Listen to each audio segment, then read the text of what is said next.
Méditons avec le pasteur Ertis. Méditons avec le pasteur Ertis. Nous utilisons le lecteur de la Bible 2020 qui a prévu pour jeudi le 21 mai, acte 1 à 11. Et voici les questions qui vont nous aider à approfondir cette méditation. La première, est-ce que ce passage m'apprend quelque chose sur Dieu le Père, Dieu le Fils et Dieu le Saint-Esprit? 2. Quelle vérité Dieu me révèle-t-il? 3. Quel verset m'interpelle le plus? 4. Pour ma prière, y a-t-il quelque chose que Dieu me montre, dont j'ai à me repentir, auquel croire et obéir, pour lequel les remercier et les louer, pour lequel lui formuler ma demande? Pour bien répondre aux questions, il faut d'abord lire et relire le texte. Verset de la semaine, ça signifie un verset à mémoriser en ayant une semaine. L'Éternel combattra pour vous, et vous gardez le silence. Exode 14, 14. Dans ce texte, il s'agit du ministère terrestre de Christ ressuscité pendant 40 jours. Donc pendant 40 jours, il a enseigné ses disciples. Prions. Père, nous voulons t'abandonner ce temps entre tes mains. Nous voulons nous aussi apprendre de Jésus-Christ. Nous avons besoin d'être remplis du Saint-Esprit, car c'est le mot-clé ici. Sans lui, nous ne saurons rien faire. Nous avons donc besoin de lui comme guide, comme professeur, pour ta gloire, au nom de Jésus-Christ. Amen. Shalom, bien-aimés. Nous sommes dans les Actes des Apôtres. D'autres ont préféré appeler cela Actes du Saint-Esprit par les apôtres. Et ce livre commence par un nom. Théophile. J'ai parlé dans mon premier livre de tout ce que Jésus a commencé de faire et d'enseigner dès le commencement.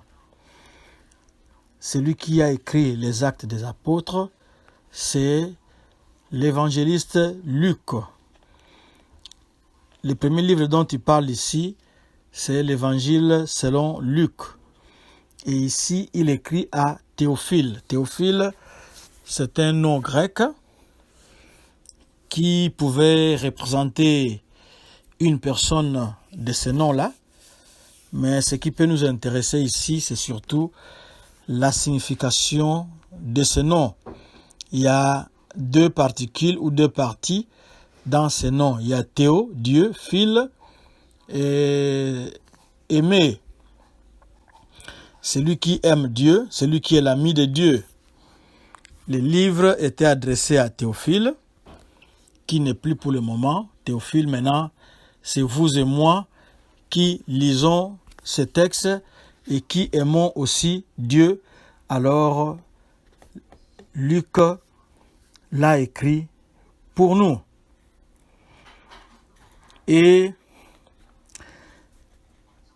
il avance au verset 2, jusqu'au jour où il fut enlevé au ciel après avoir donné ses ordres par le Saint-Esprit aux apôtres qu'il avait choisis. Jusqu'au jour où il fut enlevé au ciel. Rappelons qu'aujourd'hui, c'est le jour de l'ascension, le jour où Jésus-Christ, après sa résurrection, après son ministère de 40 jours auprès des apôtres, il a été enlevé au ciel. C'est ce que nous verrons dans les lignes qui suivent. Verset 3, après qu'ils eussent souffert, il leur apparut vivant et leur en donna plusieurs preuves, se montrant à eux pendant 40 jours et parlant des choses qui concernent le royaume de Dieu. Le verset 3 nous donne ici la seule mention dans la Bible de la durée du ministère terrestre de Christ après sa résurrection. Et il y a un mot qu'il convient de souligner ici. Il leur apparut vivant. Ce n'était pas un esprit, ce n'était pas un fantôme, mais c'était quelqu'un qui avait réellement un corps physique. Et le verset 3 continue, il leur en donna plusieurs preuves. Rappelons que Luc est un chercheur, étant médecin, il n'a pas parlé au hasard, il a fait des recherches et les 2 livres qu'il a écrits sont les résultats de ces recherches-là. Il dit, il leur en donna plusieurs preuves. Par exemple, un esprit ne mange pas. Un esprit n'a pas de corps. Mais on voit bien que Jésus-Christ mangeait et il a, pendant 40 jours, enseigné les disciples.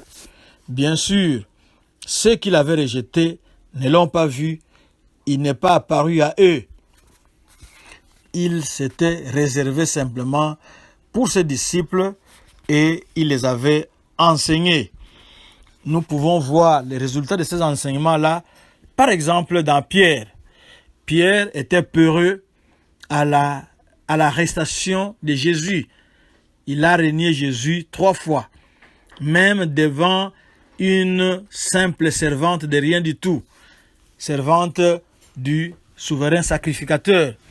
Pierre a nié ne pas connaître cet homme-là. Mais nous verrons par la suite ici, Pierre, à la Pentecôte, quand l'Esprit est descendu, c'était un homme transformé. Il a été transformé d'abord par les enseignements que Jésus lui a donnés, que ce n'était pas une farce, que ce n'était pas une hallucination, que ce n'était pas de la fraude, mais que c'était une affaire réelle.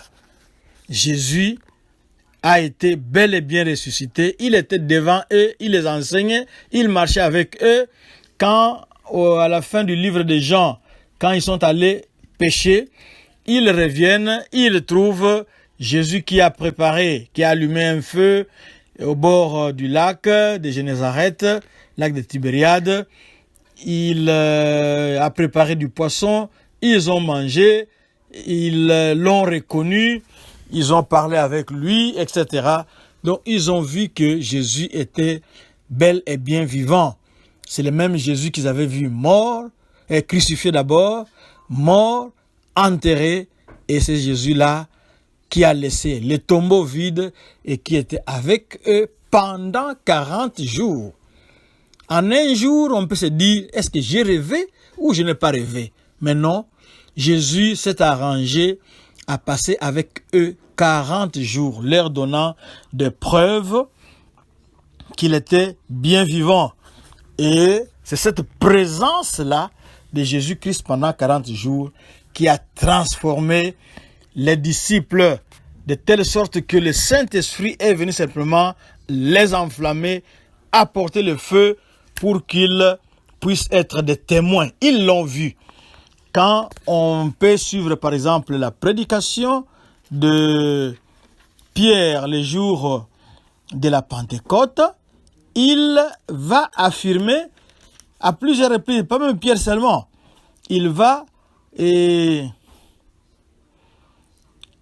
affirmer à plusieurs reprises que c'est Jésus-là que vous aviez crucifié, Dieu l'a ressuscité. Il était très courageux, il était convaincu de ce qu'il disait parce que il l'a vu, il a touché, il a mangé, il a marché avec ce Jésus-là. Ils lui ont posé des questions et par exemple, si nous pouvons lire Acte 2 à partir du verset 22 jusqu'au verset 24, nous voyons par exemple, je lis seulement le verset 24, mais on peut commencer au verset 22. Bon, je lis à partir du 23. Cet homme, livré selon les desseins arrêtés et selon la prescience de Dieu, vous l'avez crucifié. Soulignez ça. Vous l'avez crucifié. vous l'avez fait mourir par la main des impies. Et le verset 24 dit, Dieu l'a ressuscité en le délivrant des liens de la mort parce qu'il n'était pas possible qu'il soit retenu par elle. Vous voyez maintenant, Pierre parle en connaissance de cause. Pierre ne parle pas de théorie, mais Pierre est témoin de Jésus-Christ. Il l'a vu, il l'a touché, il l'a senti, il est resté avec lui pendant 40 jours pour avoir toutes les preuves. Ils ont reçu beaucoup d'enseignements et ce sont ces enseignements-là qui les ont convaincus et transformés. Au verset 4, il leur fait la promesse du Saint-Esprit parce que nous savons que Jésus-Christ, en tant qu'homme physique, il était 100% Dieu et 100% homme. En tant qu'homme physique, s'il est ici avec vous, par exemple dans votre maison, il ne pouvait pas en même temps se retrouver dans la maison du voisin ou de la voisine qui est aussi chrétien ou chrétienne. Il ne pouvait pas être dans l'église d'à côté parce que vous l'avez monopolisé dans votre église. Il était donc avantageux qu'il s'en aille pour que le Père envoie les dons promis. C'est le Saint-Esprit. Le Saint-Esprit pourra être partout en même temps. Le Saint-Esprit Jésus-Christ sera au milieu de vous. Dès que vous êtes à 2 ou à 3, vous êtes rassemblés à son nom, il sera là à cause de la vertu du Saint-Esprit. Mais s'il était resté sur terre physiquement, cela lui allait être difficile. Alors Jean, au verset 5, Jean avait baptisé de l'eau, c'était le baptême de la repentance, mais il promettait aux disciples que dans peu de jours, ils seront baptisés, immergés dans le Saint-Esprit. Le Saint-Esprit viendra, ça sera comme un démarreur qui va les pousser, qui va les rendre forts à pouvoir témoigner de Jésus-Christ. Alors, pendant leur cours de 40 jours, les disciples ont remarqué qu'il y avait une certaine lacune. C'est la question qu'ils posent au verset 6. Seigneur, est-ce qu'en ce temps que tu rétabliras le royaume d'Israël? Ils voulaient connaître le temps. Mais ce n'était pas le temps, ce n'était pas à Jésus de rétablir cela. Le verset 7 nous dit, il a répondu, ce n'est pas à vous de connaître le temps ou le moment que le Père a fixé de sa propre autorité. C'était une matière qui relevait du Père et non de Jésus-Christ ni des apôtres. Les apôtres n'avaient qu'à attendre le temps de Dieu. Et le verset 6 toujours, pendant 40 jours, le Seigneur ressuscité a instruit ses disciples des choses qui concernent le royaume de Dieu. C'est ce que le verset 3 nous en dit un mot. Cependant, il y avait cet élément-là de la restauration du royaume d'Israël qui a été passé sous silence. Alors les apôtres ont cru corriger en posant la question, mais ça fait partie des secrets de Dieu. Ce n'était pas à eux, mais c'était une matière qui relevait du Père lui-même. Nous sommes au verset 8. Le verset 8, mais vous recevrez une puissance. Cette puissance-là, c'est le Saint-Esprit survenant sur vous. Et qu'est-ce qu'il viendra faire? Il va rendre les disciples capables d'être des témoins. Témoin, c'est celui qui a vu une chose et qui va la rapporter. C'est ça, être témoin. Ils ont vu Jésus-Christ, ils ont vu le miracle qu'il a accompli, ils ont vu tout ce qu'il a fait et ils seront ses témoins.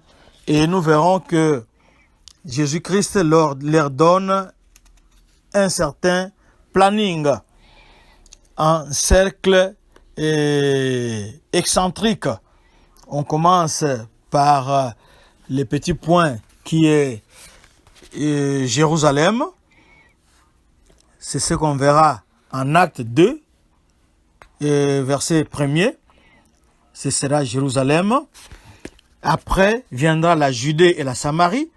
Ça sera à partir de Actes 8, 5.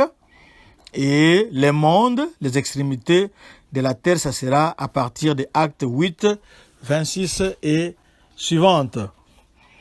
Maintenant, pour nous ici, nous avons le monde. Le monde est mixé. Nous n'avons peut-être plus besoin d'aller jusqu'aux extrémités du monde parce que Dieu s'est arrangé à amener le monde tout près de nous. Vos camarades de classe, vos collègues de travail, les gens là que vous rencontrez au marché, au supermarché, et dans la rue, à l'arrêt du bus, ce sont des gens qui ne sont peut-être pas de votre famille, ni de votre village, ni de votre ville, mais ce sont des gens que le Seigneur a amenés pour que vous puissiez être son témoin comme il l'a exigé ici au verset 8, jusqu'aux extrémités de la terre. Les extrémités de la terre sont maintenant au bout du doigt. On n'a plus de tickets à payer, on n'a plus d'avion à prendre, ni de bateau à prendre pour aller loin. C'est juste à portée de la main. À vous maintenant de commencer à témoigner de Jésus-Christ. Alors le verset 9, on nous dit, après avoir dit cela, il fut élevé pendant qu'il les regardait et une nuée les déroba à leurs yeux. Jésus-Christ était bien vivant. Il leur avait dit qu'il était le Fils de Dieu. Et l'enlèvement ici, il est en train de monter, défiant les lois de la pesanteur. Il ne descendait pas. Il n'avait pas un appareil visible qui l'amenait, mais il était en train de monter progressivement jusqu'à ce que la nuée ou les nuages puissent les dérober. Alors, l'évangile repose sur 4 piliers très importants. Le premier pilier, c'est l'incarnation. Il a fallu que le Fils de Dieu puisse prendre un corps pour qu'on puisse le voir. C'est ça l'incarnation, carnus, la chair. Il a pris la chair. Le deuxième pilier, c'est la crucifixion. On l'a vu à la croix. Il a été crucifié. Il avait pris votre place, il avait pris ma place pour nous sauver. Et s'il était resté seulement à la croix ou resté dans la mort, dans la tombe, cela n'allait pas nous servir. Il a fallu qu'il ressuscita. Il a été ressuscité. Et ici, nous avons le dernier pilier, c'est il fut élevé. Il est monté, il leur a donné la preuve qu'il est Dieu, qu'il est Fils de Dieu, il est rentré au Père. C'est pour cela que quand Étienne, qui dans d'autres Bibles on appelle Stéphane, quand Étienne sera lapidé, il élèvera les yeux au ciel et il verra Jésus-Christ assis à la droite du Père.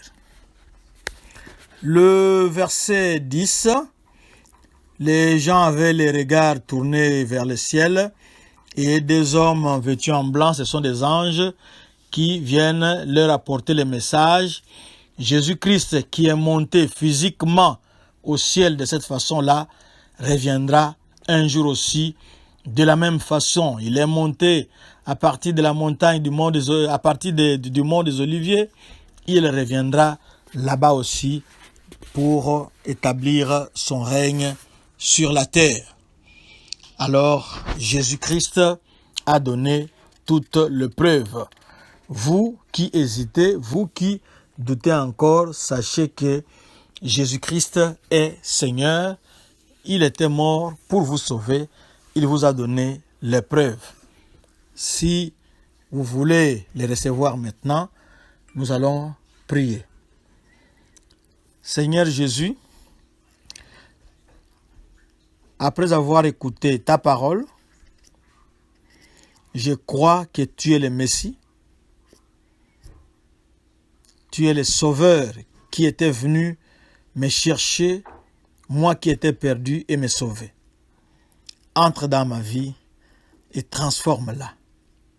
Que la gloire te revienne. Maintenant, nous allons nous tous prier. Ça, c'était la prière pour ceux qui devaient recevoir Jésus-Christ. Prions. Seigneur, merci d'être venu nous enseigner, nous montrer que tu étais vivant.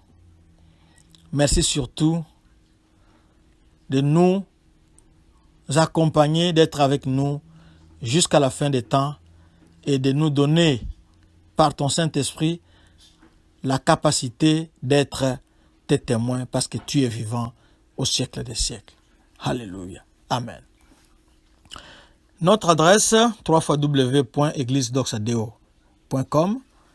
C'est là que vous allez retrouver cette méditation. Vous pouvez aussi nous suivre sur Twitter et YouTube, Doxadeo Lubumbashi, ou sur notre page Facebook, Doxadeo Lushi. Shalom, shalom.